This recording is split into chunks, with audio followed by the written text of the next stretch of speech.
посакаме добре дојде на Елена Лука, собственички генерален директор на Елена Лука, Елена Лука Home и Елена Лука Engineering, одново да бе цар Самуел се придружи на сите овие... На сите брендови. На сите брендови. Добро утро, баш ми е драго што сум овде, честа е голема моја што сум дел од оваа убава екипа, овој утрински концепт.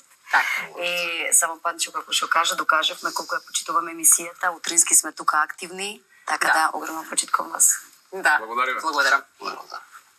Добре, започнаме со Панчо, може кај вас да продолжиме околу утринските навики, у вас ви е тешко останувањето на утре или тоа ви е веќе рутина, се будите некаде околу пред или по 7 часот. Како ви што го започнувате денот?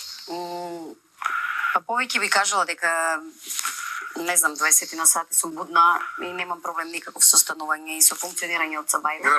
Тековни опрески имам доста, значи многу малку спијам, така да супер, немам никаков проблем со утринските навики, со активности, со навистина работам со едно турботемпо, би кажала, заедно со мојот тим и тие се во една таква динамика. Неуморно. Така да, впрочем, и затоа постигнуваме некои резултати и воопшто не ми е проблем утринското станување, активности, повеќе сум будна од колку што спијам.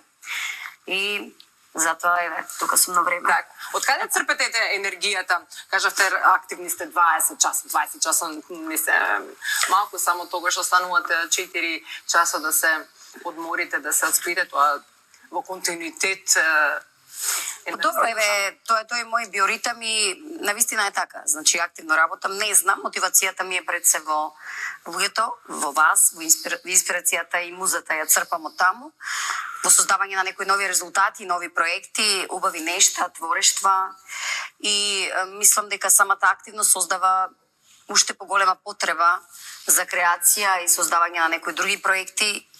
Едноставно, сметам дека секој треба да се надминува себе си, да ги надминува границите на... Да се поставува нови предизвици. Апсолутно. И мислам дека ќе нема проблем, секој може да постигне и повисоки резултати и убави проекти повеќе. Така да не е проблем воопшто тоа за мене. Кога смените кај хуманоста, госпожа Елена Лука, исто и вие. Често пати верувам дека добивате најразлични барања, помош. Да, па добро, тоа е секојдневно. Навистина имам луѓето страдаат надвори, тоа е факт, тоа е пракса. Информирани сме сите, знаеме каква е ситуацијата. Елена Лука со години е вклучена во најразлични хуманитарни настани, помага колку што може. Нема потреба да ја објаснувам сите проекти кои што сме ги сработале на таа тема.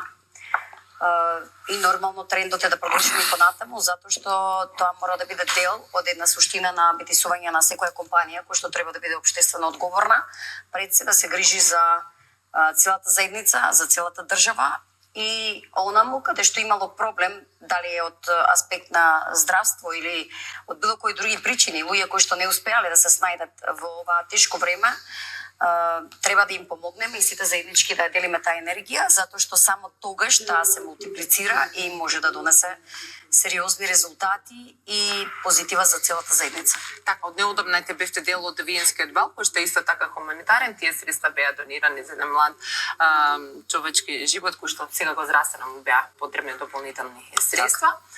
Тука сте вклучувате во тие, да кажеме, донирате најразлични кога треба се направи некои игралиште во училиште, општините ги помагате да се изградат игралиште, затоа што нели еднината не е во децата, па треба да има простор за да се развива спортот, секако треба да биде дел од животот на младите. Така е. Генерално во развој на едно општество, секаде сме вклучени, реално сме правили и големи настани и помош во дел на онкологија, доста сме вложувале и во медицина, во огромни проекти во кои што биле вклучени, би кажала, и луѓе од бизнисот, не само Елена Лука, него заедно со вас како добри пријатели. Така да жени од разни сфери во работењето, од бизнис, од естрада, од секаде сме правиле големи настани, се донирале средства отворено на линија, сме донирале ние во делот на модата и хајлини и финансиски средства, така да навистина многу проекти и сум многу среќна затоа што мислам дека луѓето имаат се поголеми срца, се повеќе ја сваќаат суштината на функционирањето и дека не е се во парите и во личниот резултат, него само сплотени можеме да дадеме добри резултати и да одиме напред. Така. Господја Елена, каква е состојбата кај вас во однос на градежништво? Со што можеме да се пофалиме? Имате одлични нови проекти? Да, сега имахме презентација на најновиот проект Нелена Лука Хом, Футура. Комплекс Футура, еден капитален проект би рекла, со 48.000 метри квадратни, на локација во Кисела вода на булеварот Борис Трајковски. Сметам дека тоа е исто општина на иднината, која што има традиција, има се уште една екозона би рекла, некои аспекти од истражувањето. Многу битно како позиција, многу блиска до центарот на градот и сметам дека тука треба Елена Лука да ги насочи инвестициите и понатаму и таа општина да ја развиваме. Футура е проект кој што ние веќе го работиме 2 години. Првиот дел е изработен, затворен објект, преданен. Сега веќе работиме 2 објекта, понатаму ќе имаме 34 до 48.000, така да во континуитет наредните 2-3 години ќе бидеме стационирани таму. И не само за овој проект, него имаме и од другата страна на булеварот уште 2 локации и сметам дека наредни 10 години минимално ќе бидеме таму стационирани со нашата изведба, со нашите проекти. Станува збор уште еднаш за еден оригинален урбан проект со специфична модерна архитектура, меѓутоа и одличен објект по функција, затоа што сега нескромно би кажала, кога жена води еден таков концепт за градежништво, не само за мода, мисли доста не само за градежниот процес и за туку и за деталите, стручноста и за експертизата на изведбата, туку и реално за деталите и функцијата на станот, за домувањето, за децата, за животната средина, за се, за еко. Така да Елена Лука создава објекти кои што имаат својства на одржливост, кои што внимаваат по локација каде ќе бидат стационирани, да не делуваат негативно на околината.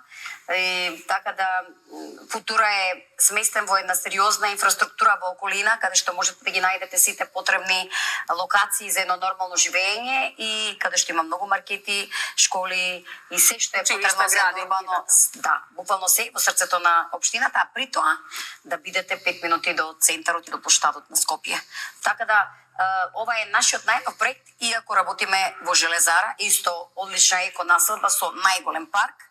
Тука е објектот Мелоди, кој што го работиме некаде со површина околу 7.000 метри квадратни. Меѓутоа, тоа е веќе затворен, продаден, иако почнавме да го работиме сега со изведбата. За среќа, нашите станови, препознаени од купувачите на пазарот, се продаваат уште во фаза на проектирање. Нашите клиенти резервираат уште тогаш, така да препознаени се по квалитет. Имаме уште еден објект кој што е во фаза на занатски работи, може би уште 5-6 месеци ќе го затвориме, тоа е Connect 5. Connect 5 Plus, тоа е објект кој што е приказ на надоврзување на Connect 5 како основа, тоа е затворен објект кој што веќе изработен околу 10.000 квадрати, сега ово е при крај до септември ќе биде исто готов, значи работиме неколку објекти што се доста комплексни би рекла. Така да во делот на градежништвото е позитивна работата, се чувствувам многу своја во таа приказна, затоа што сум растена така, мојот татко беше собственик на Жикол, тоа е позната градежна фирма. Ние бевме пионери, први луѓе. Така е, од 10 години се дружев со мојот родител, значи одев секаде, пазаравме куќи, во Струмица почнавме, после се разви бизнисот на секаде, па и во Скопје. Жикол постои 40 години, тоа е основачот. Некаде во 80-тите години, кога се уште немаше законска регулатива во Македонија, како да се регулира приватен бизнис и баравме систем за регистрација. Па тој беше некој за нечија поединец трговец, тогаш имаше такви статуси кои што проаѓа и ние сме пионери во градежништвото, во приватниот бизнис заедно со мојот татко. Така да од тука не сум нова како луѓе кои што гледам трговија работат на пазарот во градежништво, а тоа е многу сериозна работа, инвестиции градежништво да работиш, па сега од сладкар ќе станеш ова или инженеринг ќе работиш или трговија. Не, градежништвото мора да се познава, да го знаеш како структура, да си растен со него, технички карактеристики, да ги знаеш опасностите на тој бизнис, оти за живот се работи и за здрави конструктивни системи на објектите и нема играчка со тоа, и затоа се чувствувам многу комфортно и безбедно. Секако. И при тоа да немаш ниту една афера или недостаток во правната регулатива, која што подразбира здрави договори за купопродажба, да си добиеш имотен лист, документ за собственост. Така да Елена Лука е чиста во сите тие делови и затоа мислам сме препознаени на пазарот. Имаме еден уникатен градежен концепт и продолжуваме понатаму. Така, каде е спојката со модата? За модата да не дискутираме. Нескоро се викам, чекај дали имаме ние конкуренција во делот на модата. Ги почитувам сите дизајнери во државата реално и секојдневно сакам имам контакт со асоциацијата на дизајнерите во Македонија. Да. Ама многу ретко се активни. И викав, добро, луѓе, ајде да направиме едно воскресење на таа, нели, тој ентитет за дизајн и да работиме сите заедно. Соработувам со сите дизајнери. Да. Од работилницата Нелена Лука, како модна куќа, произлегле сите млади дизајнери кои што ги гледате на пазарот, кои што сега прават некои мини линии, некои капсулни колекции, проактивност покажуваат, значи сме инвестирале премногу во нив, ги учат сите занаети, затоа што ние сме единствени кои што имаме професионална модна куќа од игла до завршен производ, со моделари, кројачници. Знаеш, Вера работи со нас со години и сите од естрадата и се, така да сме вклучени во сите процеси, ама ајде доста малку збори другите да се поправат. Интересен контраст. Ај, Канчо, нешто да каже. Граѓани ушли мора да ме слушаат, да. Значи имаат естетика голема и така да Тоа е доста препознатлива и интересна. татко ми 40 години како постои. Да. Неспорно е Сега дека, мојот брат ја работи, ги поделивме работите, ја влегов во Елена Лука Хом, тој под Жикол продолжи да работи, ама концептот е на основа И положникот мој. која е разликата меѓу градежништвото и мода? Разликата за мене не е толку голема, затоа што и во двете работи има одговорност. Вие сега да прашате Има Вера, креативност. што ќе се случи да не биде добар еден модел, нези ќе биде побитен и од еден стан во моментот кога е под камера или некаде на некој настан. Тоа е страшно голема одговорност, естетски добро да изгледа секој твој клиент, при тоа да има функција. Креацијата е пред се многу битна за мене, изразот, функцијата, а тоа го има и моделот и станот, Да. така да многу се блиски. Блиски се. Да. Да. Поготоа афинитет за мода сум имала од млада, а воедно од мала, нормално Да. тоа се креативни аспекти, а од друга страна градежништвото исто го расте со татко ми, така да многу блиски дејности ми се. И сега во Цар Самуил што влеговме со мојот брат, тоа е хотелиерство и бања. Би рекла за бањата треба да збориме, бањски туризам во Македонија. Мислам дека тоа и луѓето ќе ги интересира од власти се и треба да вложуваме многу во тој Се разбира, за развој. да. А секако Тука сум туризмот вас треба да концентрирана се- и сега да. го работам.